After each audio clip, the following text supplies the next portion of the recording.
사랑합니다. 책 들려주는 해밀입니다. 오늘은 걷는 사람 하정우 들려드릴게요. 편안한 시간 되세요. 여러분의 구독과 좋아요 덕분에 힘이 납니다. 감사합니다. 웬만하면 걸어다니는 배우 하정우입니다. 나는 이것저것 만드는 걸 좋아한다. 영화에 출연하고 영화를 직접 만든다. 그림을 그리고 전시회를 연다. 그리고 7년 만에 새 책을 낸다. 최근에 내가 잘 만든다는 칭찬을 받고 나름대로 자부심을 가지게 된 또 한 가지 재주가 있다면 별명 짓기다. 마동석 형은 마동동, 김태리는 테리야끼, 김향기는 김냄새. 이런 다양한 별명들을 지어서 별명 장인이라는 영광스러운 평을 듣기도 했는데 막상 팬들이 내게 붙여준 별명은 단순하고 강렬하다. 하대갈. 내 머리의 범상치 않은 크기 때문에 붙은 별명이지만 팬들은 좋은 건 크게 봐야 하는 거라며 나의 큰 머리를 꽤 반겨주는 것 같다. 나도 하대갈이란 특별한 별명이 마음에 든다. 그런데 나에겐 머리만큼이나 큼직한 신체 부위가 있다. 바로 두 발이다. 내 발 사이즈는 300mm다. 발이 워낙 크다 보니 주로 이태원이나 해외에서 맞는 신발을 구해야 해서 약간 불편할 때도 있지만 그럼에도 나는 내 왕발이 좋다. 가끔 내 큰머리에 어지러운 생각과 고민이 뭉게뭉게 차오르기 시작할 때면 그 생각이 부풀어 머리가 더 무거워지기 전에 내 왕발이 먼저 세상 속으로 뚜벅뚜벅 걸어 나간다. 머리 큰 내가 발까지 큰 건 분명 축복이다. 정말 발 사이즈부터 타고났기 때문일까? 나는 걷는 것을 좋아하고 잘 걷는다. 휴식 시간뿐만 아니라 촬영장에서도 걷고 아침에 눈 뜨면 걷고 친구들과 술 한잔하고 돌아가는 길에도 걸어서 집에 간다. 사람들은 이동거리를 말할 때 흔히 차로 몇 분 혹은 몇 킬로미터 간다는 표현을 쓴다. 그러나 언제부턴가 내가 이동거리를 말할 때 쓰는 단위는 편도 몇 보가 되었다. 영화 아가씨를 찍을 때는 영화사가 합정역과 상수역 사이쯤에 있었는데 나는 강남에서부터 마포까지 거의 매일 걸어 다녔다. 출근길 편도 1만 5천 보. 이 정도면 상쾌하다. 별나게 걸어 다니며 걷기를 통해 내가 배우고 느낀 것들을 열성적으로 전파하는 나를 보고 주변 사람들은 교주라고 놀린다. 그리고 나에 대해 잘 모르는 사람들은 이렇게 묻는다. 엄청 바쁠 텐데 왜 그렇게 걸어 다니나요? 언제부터 그렇게 걸었어요? 글쎄, 언제부터였을까? 돌아보면 내가 할 수 있는 일이 오직 걷기밖에 없는 것만 같았던 시절도 있었다. 연기를 보여줄 사람도 내가 오를 무대 한 뼘도 없었지만 그래도 내 안에 갇혀 세상을 원망하고 기회를 탓하긴 싫었다. 걷기는 가진 게 아무것도 없는 것만 같았던 과거의 어느 막막한 날에도 이따금 잠까지 줄여가며 바쁜 일정을 소화해야 하는 지금도 꾸준히 나를 유지하는 방법이다. 이 점이 마음에 든다. 내가 처한 상황이 어떻든 내 손에 쥔 것이 무엇이든 걷기는 내가 살아있는 한 계속할 수 있다는 것. 나는 걸음수를 측정하는 피트니스 밴드 피빗을 손목에 차고 시간이 가듯 나의 걸음이 마일리지로 차곡차곡 쌓이는 것을 내 인생 최고의 흥미진진한 게임으로 여기며 걷는다. 걷기 모임을 만들어 친구들과 오늘은 얼마나 걸었나 서로 내기하고 응원하며 계속 걷는다. 내가 사는 도시를 내 발로 걸어 다니면서 사람들을 관찰하고 동네에 연결된 작은 골목길들을 알아가는 게 나는 즐겁다. 그렇다고 내가 언제나 소풍 가득 가벼운 발걸음으로 집을 나서는 건 아니다. 어느 날 아침에는 나도 하루쯤은 그대로 이불 속에 파묻혀 있고 싶다고 생각했다. 그러나 귀찮음과 게으름을 딛고 일어나 몸을 움직여 걸으면 이내 두 다리에 힘이 들어가고 멀고 막막해 보였던 세상과 나의 거리가 훅 당겨진다. 이 책에는 내가 배우로서 지금까지 걸어온 길과 내 두 다리로 걸어 다닌 길, 그리고 걸으면서 느낀 내 몸과 마음의 변화에 대한 이야기를 담았다. 끊임없이 걷고 배가 꺼지면 맛있는 음식을 찾아 먹고 세상으로 난 길에 뛰어들어서 심호흡하며 본능을 찾으려 애쓰는 자연인 하정우의 이야기이기도 하다.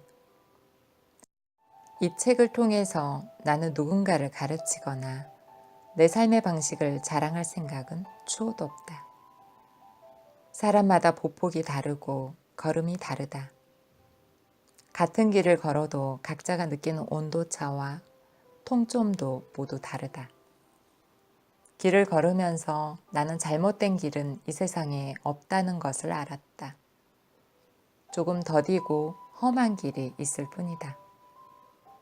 그저 내가 지나온 길, 내가 갖고 있는 일상의 매뉴얼이 누군가에게 아주 약간이나마 도움이 된다면, 혹여 쓸만한 것이 티끌만큼이라도 있어 참고해 주신다면 감사할 따름이다. 아침 출근길 15,000보 마일리지를 끊으면서 종종 평생 내가 걷는 걸음은 몇 보쯤 될까 생각한다. 나와 당신은 이 지구에서 총 몇 보를 걷다 갈까? 오늘도 각자의 영역에서 크고 작은 족적을 찍으며 하루를 견딘 우리는 모두 이 지구라는 별을 굴리고 있는 길동무다. 당신이 휴일에 동네 친구와 가뿐하게 산책하는 기분으로 이 책을 읽어준다면 좋겠다. 2018년 11월 하정우. 왜 자꾸만 나를 잃어버리지?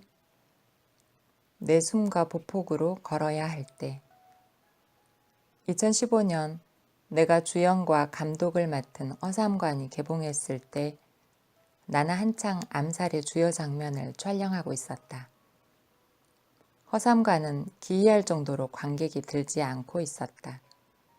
부랴부랴 이유를 찾다가 나 자신을 질책하다가 눈 떠보면 암살 촬영 시간이 닥쳐와 있었다. 촬영장에 가는 것조차 너무나 힘이 들었다. 왜냐하면 사람들이 분명 나를 위로하려 할 테니까. 어떤 사람은 별일 아닌 척 담담하게 나를 토닥일 테고 또 누군가는 까맣게 타는 내 속마음을 눈치채고 어떤 말을 꺼내야 할지 조심스러워 할 것이다. 그 모두가 고스란히 느껴져서 나는 더 불편했다. 갑자기 바보가 된 것 같았다. 사람들 앞에서 어떤 표정을 지어야 할지도 모르겠고 나의 아픈 마음을 어떻게 털어놓아야 하는 건지, 사람들의 위로는 어떻게 받아야 하는 건지 아무것도 알 수가 없었다.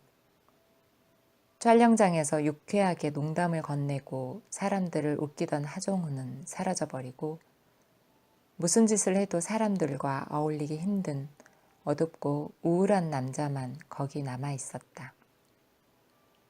아침에 촬영장으로 향하는 출근길. 나는 1시간씩 기도했다. 제발 내가 맡은 연기만은 무사히 소화하게 해달라고.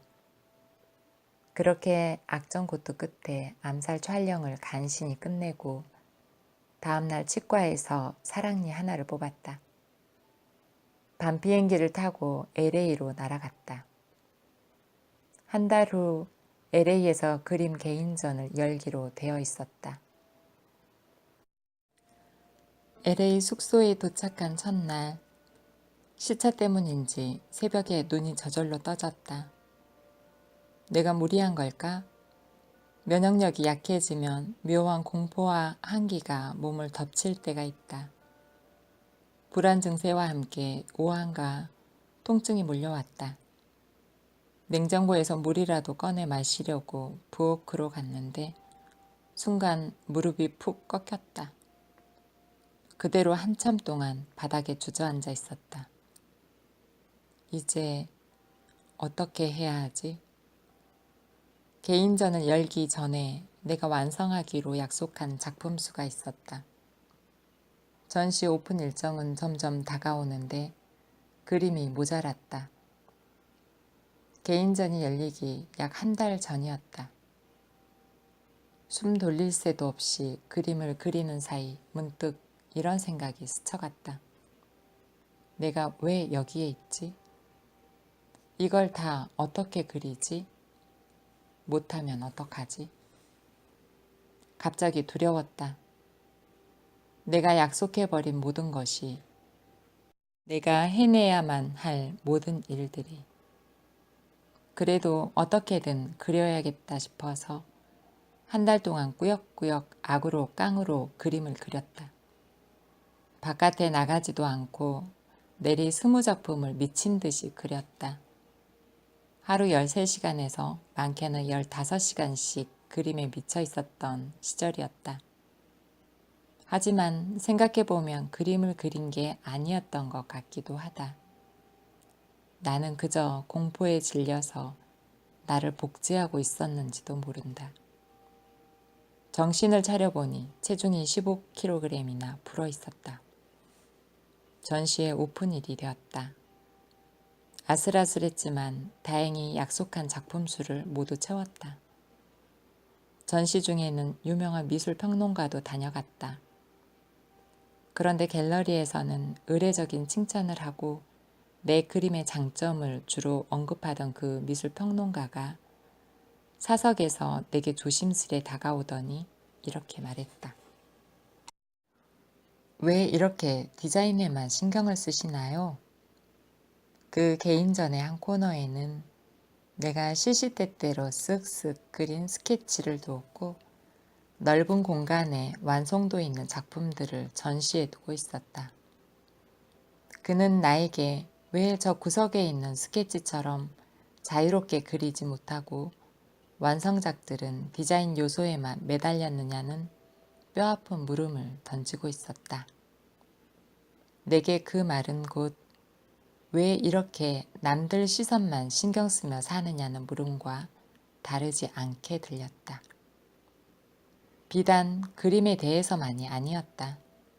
영화에 대해서, 연출에 대해서, 연기에 대해서, 삶에 대해서. 그때 나는 스스로에게 끊임없이 되묻고 있었다. 왜 이렇게 나 자신을 자꾸 잃어버리지?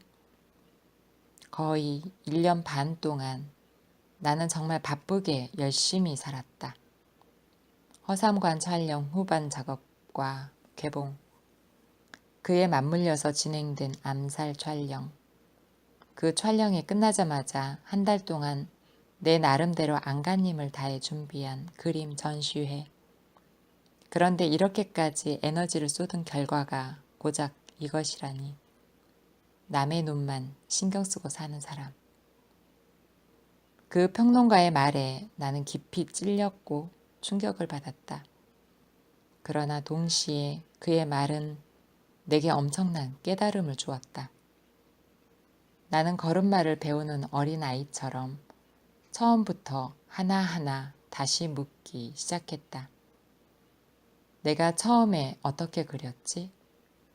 내가 정말 하고 싶은 게 뭐였지? 왜 그림을 그리려고 했지? 운 좋게도 다시 6월에 뉴욕 전시회가 잡혀 있었다. 사람들에게 호응을 받든 못 받든 신경 쓰지 말고 그려보기로 했다.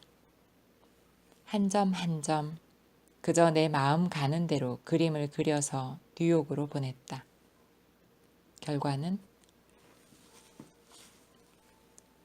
감동적인 성장 소설처럼 반전 있는 드라마처럼 엄청난 호평이 쇄도하고 갤러리를 찾은 사람들의 열광적인 반응을 얻었더라면 좋았겠지만 딱 한 점이 팔렸다.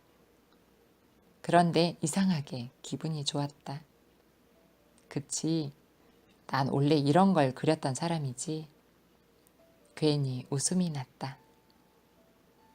사실 뉴욕 전시회에 보낸 그림을 그릴 때부터 진작 알았다.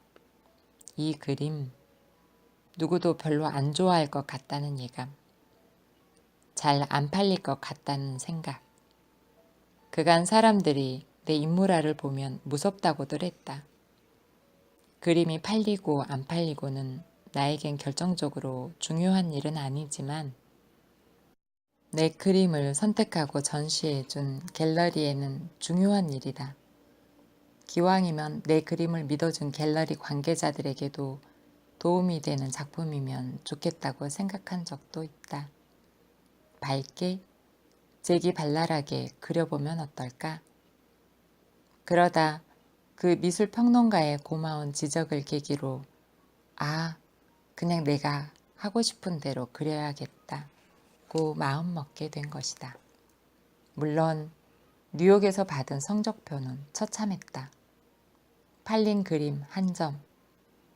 그러나 그 사건은 분명 내게 결정적인 터닝 포인트가 되었다. 그 후 나는 그 무엇에도 휘둘리지 않고 내가 하고 싶은 대로 그려나가기로 했다. 그림도 내 인생도. 지금도 나는 어중간한 그림 10점을 늘어놓았을 때보다 나를 닮은 그림 한 점이 완성되었을 때 기분이 좋다. 한때 나는 열정을 잃어버린 느낌을 받았다. 나 자신을 추스르는 시간이 필요했다. 내 갈 길을 스스로 선택해서 걷는 것, 내 보폭을 알고 무리하지 않는 것, 내 숨으로 걷는 것, 걷기에서 잊지 말아야 할 것은 묘하게도 인생과 이토록 닮았다. 10만보 일기. 4점을 넘어 계속 나아가기. 하와이에 가면 하루에 4만보 이상은 반드시 걷겠다고 다짐한다. 새벽에 나가 걷기 시작하면 일출을 볼 수 있다. 어슴푸레한 하늘이 순식간에 밝아지고 시야가 점점 넓어지면서 태양이 오늘 내가 걸어갈 길을 환하게 비춰준다. 해질 무렵에도 나가서 걷는다. 노을이 흰 구름에 물감처럼 번지는 것을 보면서 나는 걷는다. 영영 끝나지 않았으면 하는 낭만적인 감상마저 드는 길을 걷다 보면 금세 숙소에 도착한다. 아쉽지만 괜찮다.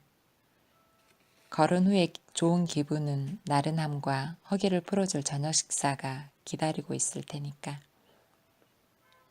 숙소에 들어서자마자 얼음을 가득 채운 통에 묻어둔 캔맥주 하나를 꺼내든다.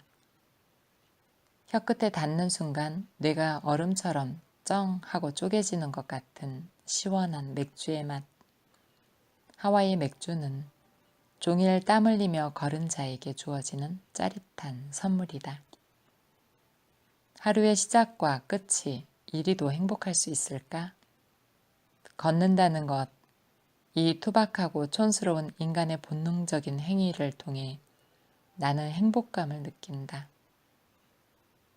나는 하와이에서 내가 배우라는 것조차 잊은 채 대자연에 풀어둔 동물처럼 원 없이 걷고 먹고 숨 쉰다. 때로는 이런 삶이 정말 인간다운 삶이 아닐까 하는 생각마저 든다. 물론 1년 내내 이렇게 지낼 수는 없겠지만 바쁜 일정이 이어지는 틈바구니에 단 며칠의 휴일이라도 생기면 나는 하와이로 떠나 마냥 걷고 싶어진다. 걷는 사람들의 천국인 하와이에서 한국보다 덜 걷는다는 것은 아까운 일이다. 그래서 우리 걷기 모임 멤버들은 하와이에 가면 잘 챙겨 먹고 잘 자면서 오로지 걷는 데 몰두한다. 숙소 주변 환경과 몸 상태를 걷기 모드에 맞추고 철저하게 관리한다. 이미 걷기가 가져다주는 기쁨과 활력을 모두가 체험했기 때문에 가능한 일이다. 우리는 더 행복해지기 위해 하와이에 왔고 그래서 함께 걷는다. 하와이에 오면 걷기 기록을 경신하고 싶어진다. 한국에서도 보통 매일 2만 보 이상씩은 걷는 멤버들에게 하와이에서 그 2배인 4만 보를 채우는 일은 그다지 어려운 일이 아니다. 밤에 금방 잠에 골아떨어질 만큼의 적절한 나른함이 찾아들 뿐 4만 보 정도는 별로 힘들지 않다. 어느 날 걷기 모임 멤버들은 우리 자신을 넘어서 더 높은 고지에 도전해 보기로 했다. 하루 10만 보 가능할까? 뭘 고민해? 일단 해보는 거지. 멤버들은 디데이를 앞두고 체력 관리에 들어갔다. 10만 보 걷기란 약 84km를 하루 만에 걷는다는 것이다. 마라톤 풀코스의 2배 정도 되는 거리이고 보통 걸음으로 약 20시간이 소요되기 때문에 결코 만만하게 볼 일이 아니다. 우리가 하와이에서 평균 4만 보 정도를 찍는 걷기 베테랑들이라고는 해도 어느 날 갑자기 10만 보를 덜컥 걷기는 힘들다. 5만 보 정도까지는 별다른 준비 과정 없이도 다들 해내는 편이지만 10만 보는 차원이 다르다. 우리는 10만 보의 날을 위해서 서서히 걸음수를 늘려가면서 몸이 놀라지 않도록 준비하기 시작했다. 며칠에 걸쳐서 4만 보에서 5만 보로 슬쩍 늘려서 걷고 그 다음에는 5만 보에서 7만 보로 또 다시 늘려 걸으면서 계속해서 몸을 적응시켜 나갔다. 2016년 10월 15일 드디어 찾아온 하와이 10만 보의 날. 우리는 한국 시간 기준으로 핏빛의 걸음수가 0으로 세팅되는 새벽 5시에 출발하기로 했다. 이렇게 본격적으로 걷는 날에는 흡사 육상 선수처럼 기능성 운동복을 갖춰 입는다. 통기성이 좋은 반팔티에 반바지, 그리고 사뿐한 운동화를 착용한다. 특히 반바지는 관절이 계속 접혔다 펴지는 무릎을 스치지 않도록 무릎 위에서 딱 떨어지는 길이로 선택한다. 한참 걷다 보면 아무리 깃털 같은 옷자락이라도 관절에 살짝 스치는 것만으로도 성가시고 힘들어지는 법이니까. 산티아고 순례길을 걷는 사람들도 처음엔 제 몸통만한 배낭을 가득 채우고도 모자라 컵이며 옷을 가방에 주렁주렁 걸고 걷다가 나중에는 하나하나 내려놓고 짐을 버리며 걷게 된다 하지 않던가. 평소엔 무던한 사람이라도 체력적으로 한계 상황이 오면 한없이 민감해질 수 있다. 뾰루지난 피부에 스치는 깔깔한 옷의 감촉, 미처 자르고 오지 않은 거스름이 등 작은 불편함조차 지옥처럼 느껴지는 법이다. 나는 출발 전 양말의 탄성까지도 꼼꼼하게 확인했다. 발을 너무나 옥죄어서 갑갑하게 느껴지거나 반대로 너무 헐거워서 발목에서 줄줄 흘러내리지 않는 양말을 신어야 한다.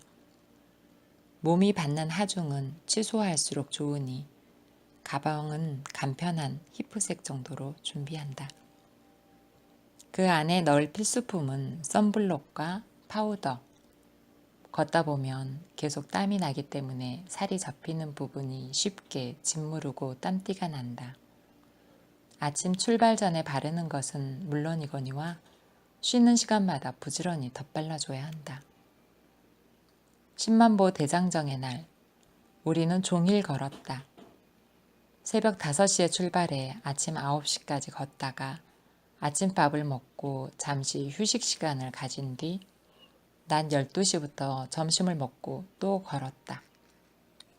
자정까지 계속 걸었다.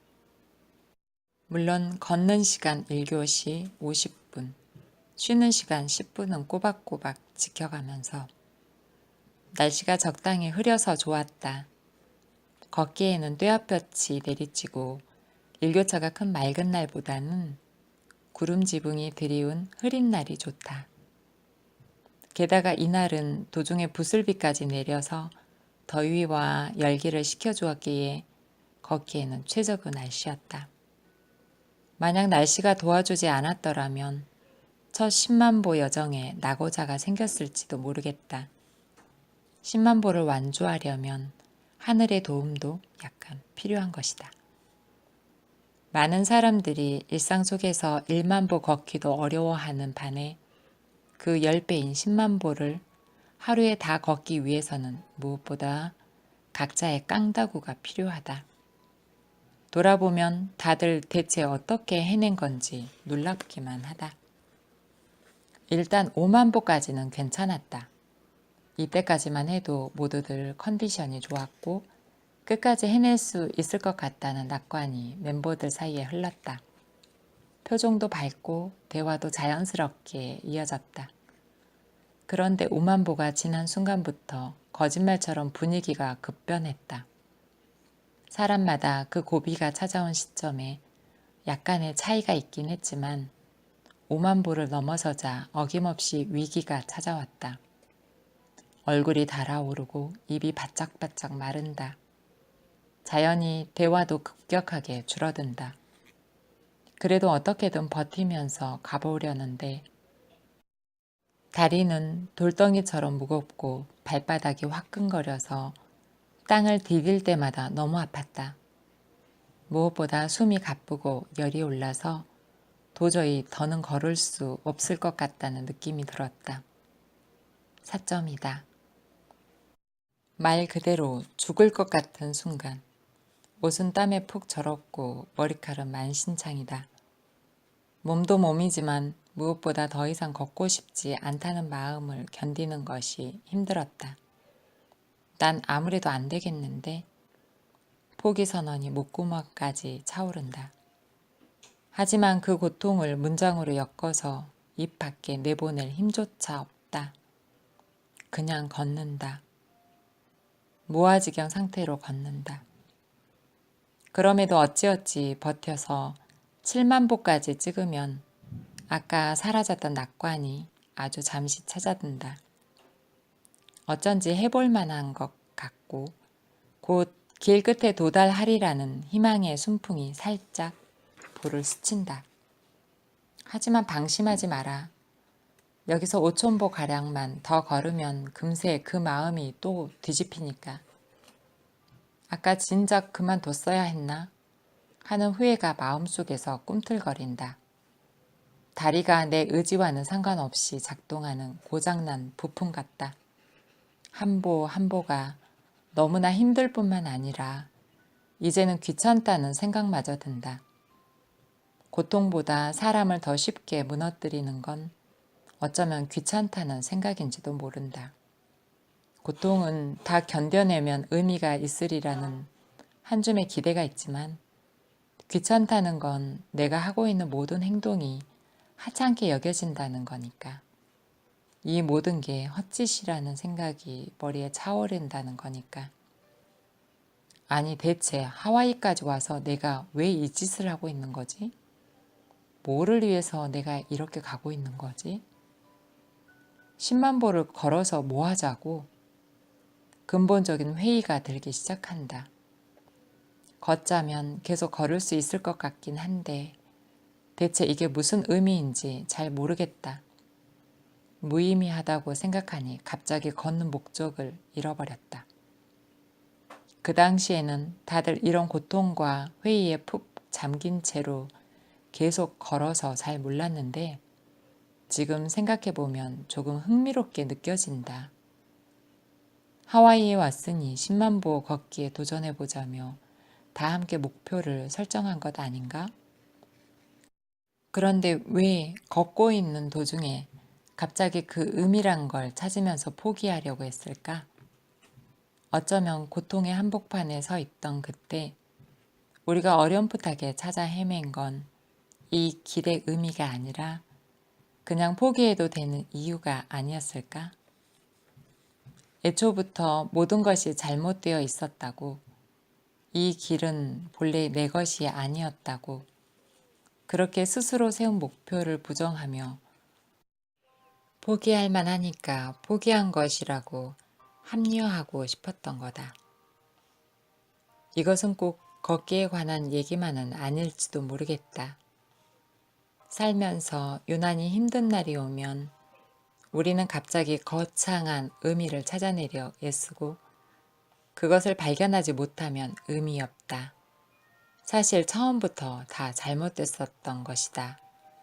라고 변명한다.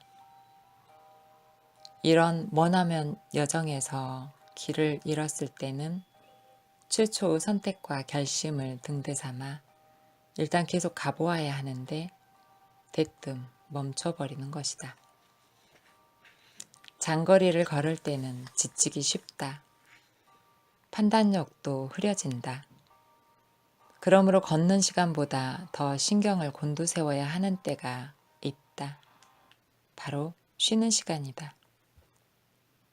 평소보다 많이 걸을 때는 운동화 속에 아주 작은 모래알갱이 하나가 발바닥 전체를 망가뜨릴 수도 있는 법이다. 그러면 잘 참고 걸어왔던 그간의 시간도 물거품이 되어버린다. 그러니 쉬는 시간에는 지쳤다고 숨만 훅훅 몰아쉴 것이 아니라 정신을 바짝 차리고 운동화 속과 두 발의 상태를 꼼꼼하게 확인하며 다음 50분을 준비해야 한다. 지쳤다고 그냥 늘어진 채로 목구멍에 물만 들어부으면 영락없이 탈이 낸다. 누구도 쉬지 않고 계속 걸을 수는 없는 것이다. 이제 곧 10만 보 고지가 가까워 온다. 목표점이 눈앞에 보이는 것만으로도 다들 조금씩 여유를 되찾는다. 도저히 나가서 걸을 수 없을 것만 같은 날, 혹은 걷다가 체력이 달려서 집으로 당장 돌아가고 싶었던 날, 그런 순간들을 견디게 만든 것은 결국 걷기를 다 마치고 돌아올 때의 성취감이었다는 것을 기억해낸다. 그러니 어쩌면 한 걸음 한 걸음은 미래를 위한 저축 같은 것이다. 지금은 별 의미가 없어 보이고 오히려 괴롭기까지 하지만 훗날 큰 감동과 의미를 선물해 주니까. 마침내 우리는 그 숱한 고뇌와 체력의 한계를 딛고 10만 보를 찍는다. 터덜터덜 걸음 속도를 늦추면서 서로 간격을 좁히고 핸드폰 카메라 앞에 옹기종기 모인다. 웃는다.